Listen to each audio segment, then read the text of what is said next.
Welcome to A Double and Dice with your hosts Kim and Jocelyn. Pour your favorite beverage. Pull up a comfy chair. Because we are ready to roll.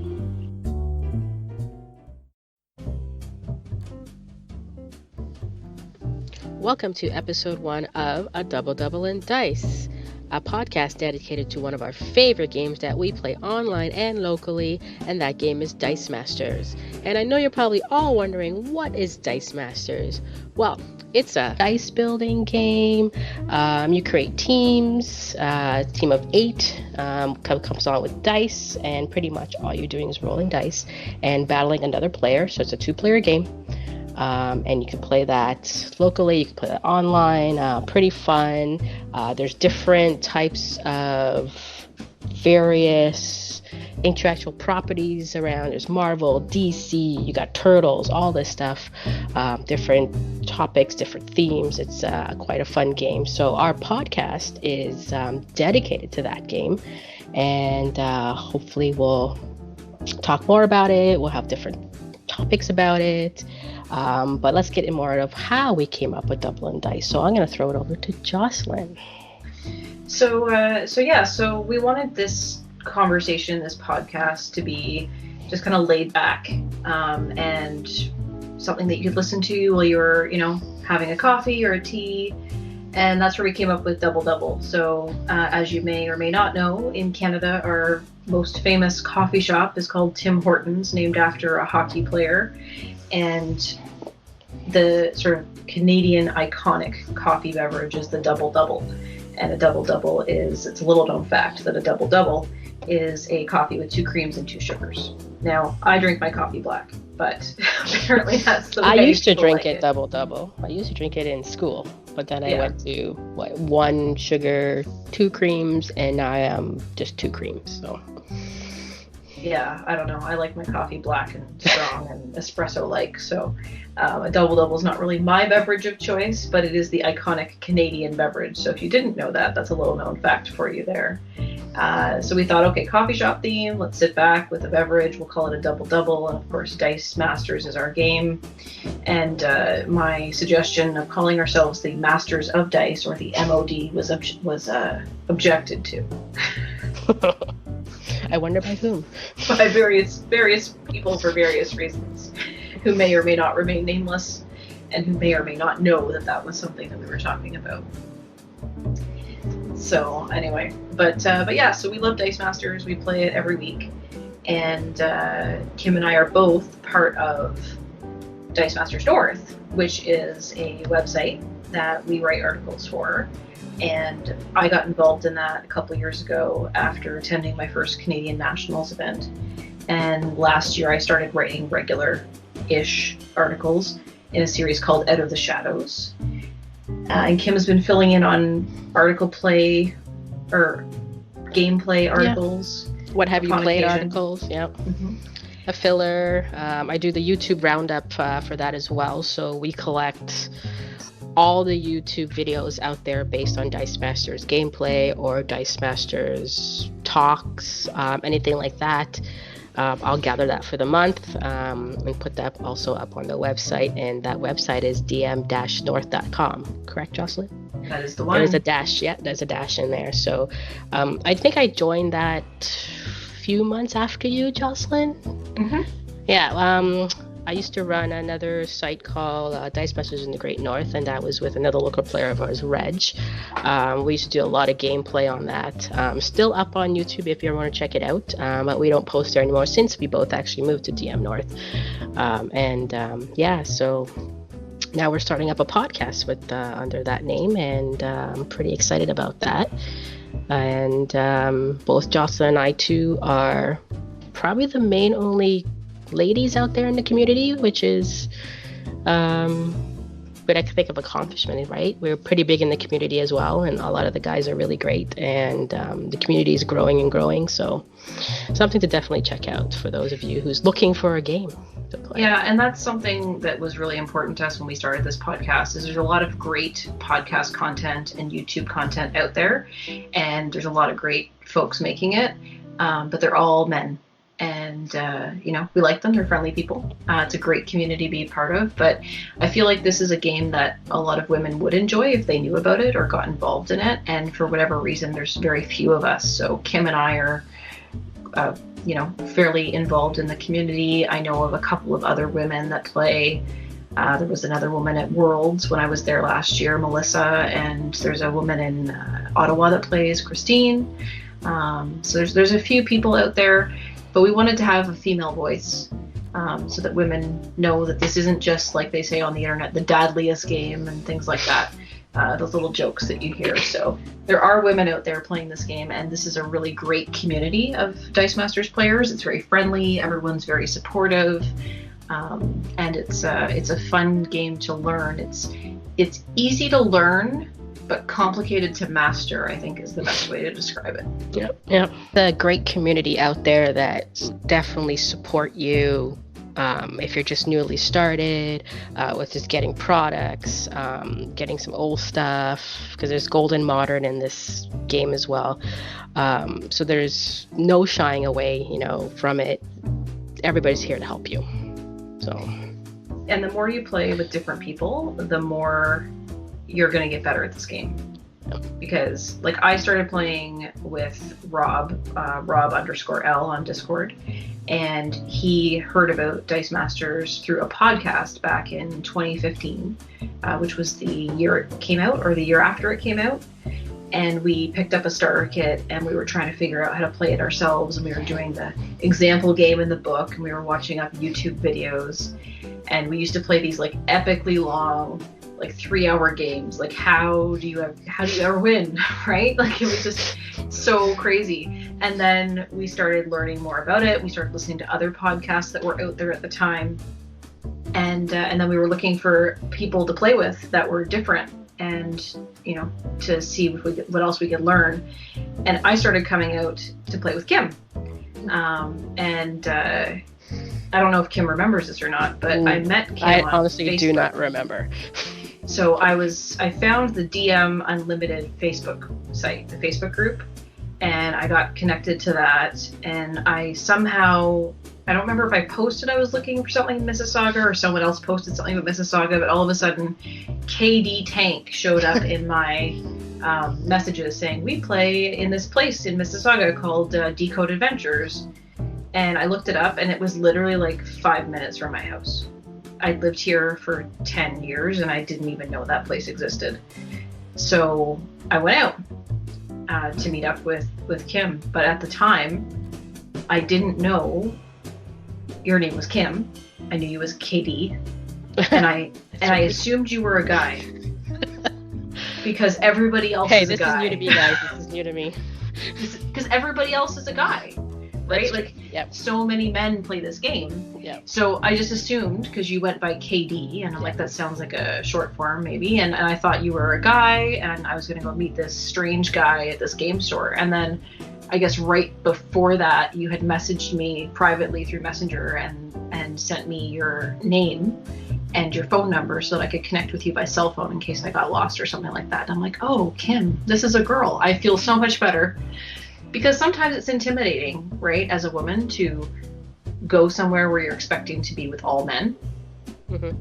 Right? I don't know about you, but I feel that way sometimes. Yeah, it's a very male-dominated game. So hopefully we can broaden that to more women to play, right? But I do want to say very clearly that all of the people that play this game are fantastic. Yes. And I have never felt uncomfortable in any situation, even though I am a minority in that type of respect. Yes, great community. We can't stress that enough. So there you go. That's how we met, because I couldn't remember to save my life. Yeah, and so we were playing at Decode, and then Rob started coming out with us as well, and it was you, me, Rob, Reg, Marcus, Dave. There were a few other people that were sort of in and out, but that was kind of the core group there. The more main group. Yep. Yeah, and that was what year was that? That would have been 2017. 2017, the fall of 2017. Okay, because I started 2016. Yeah. So that would have been So who did you start playing with? I first started the game. I saw it on Rodney's, what's his, Watch It Played. He had a video on Dice Masters, and he was doing an AVX set, which is the Avengers versus X-Men set, which I think is the first set that ever came out as a starter kit.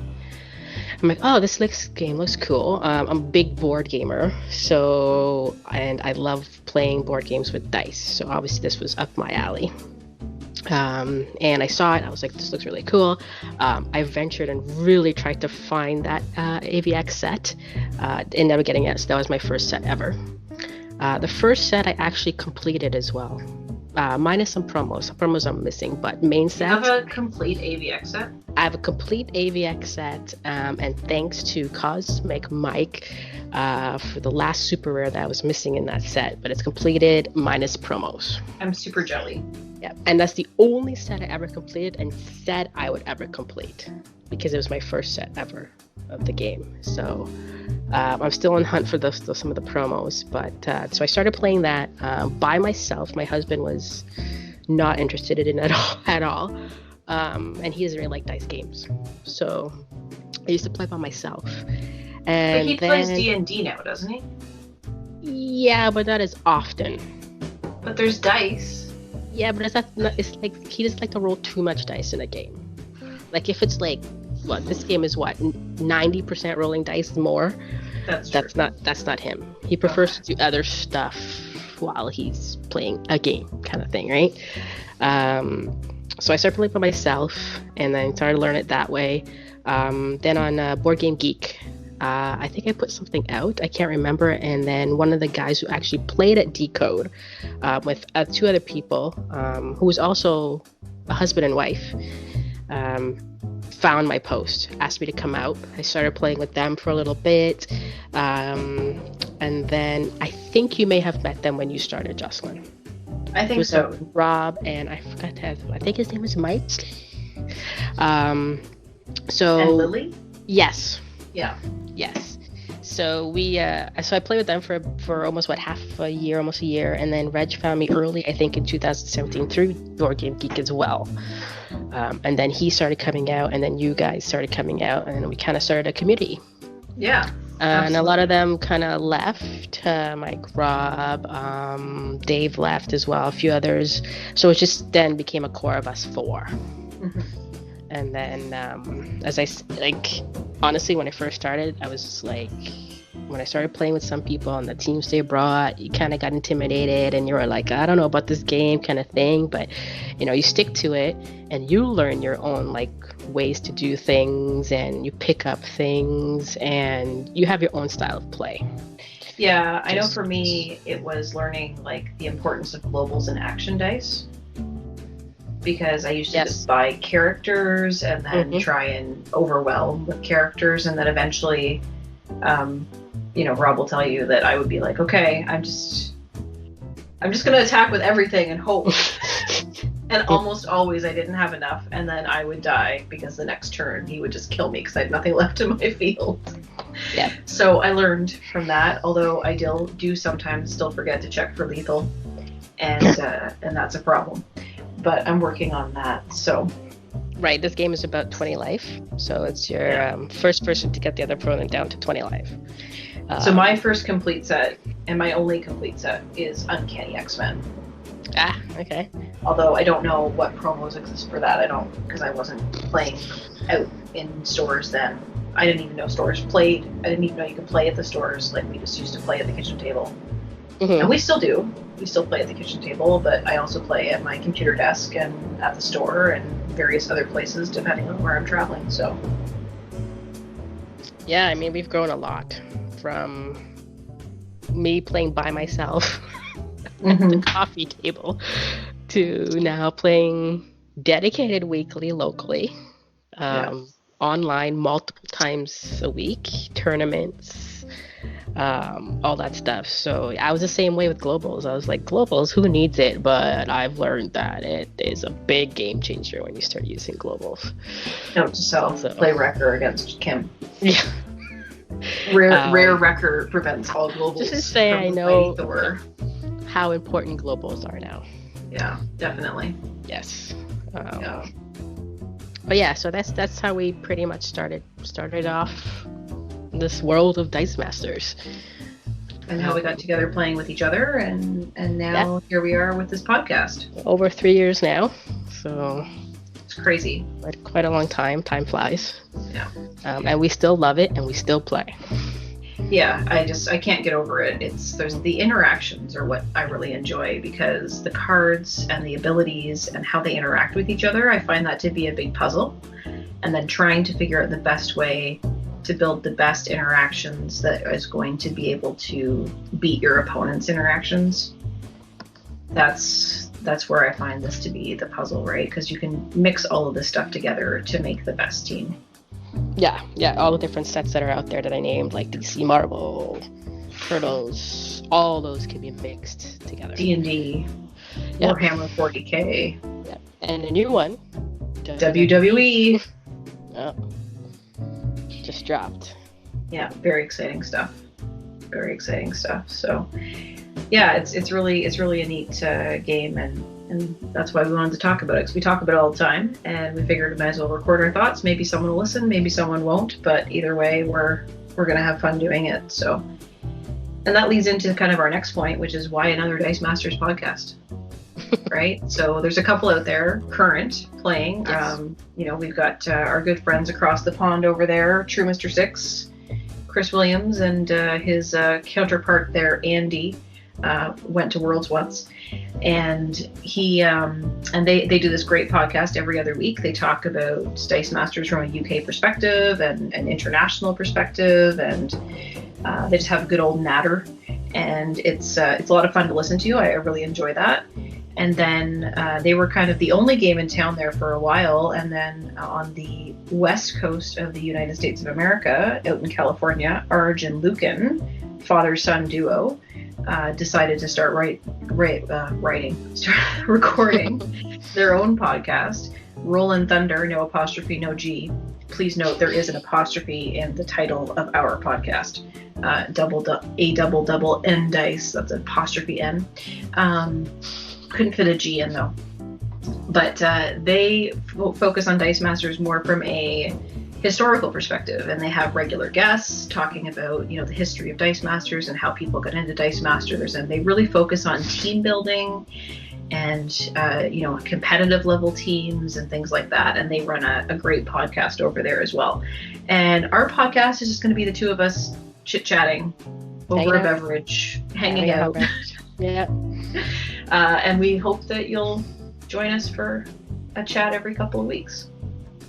Yeah, and pretty much every episode will be a one-topic show. So we'll talk about a topic every week or every other week. And we're always open for suggestions, so you can check us out on dmnorth.com. We will have our information up there as well, how to get in touch with us, how to suggest anything to us through the podcast, and a lot of fun stuff coming up. Yeah, you can also reach us by email at triple D podcast at dm-north.com. So you can send us suggestions there, ideas, thoughts. Bring it at us. Yep, we're open to anything. So definitely, drop us a line, and we'll get back to you on that. So hopefully you enjoyed our episode 1.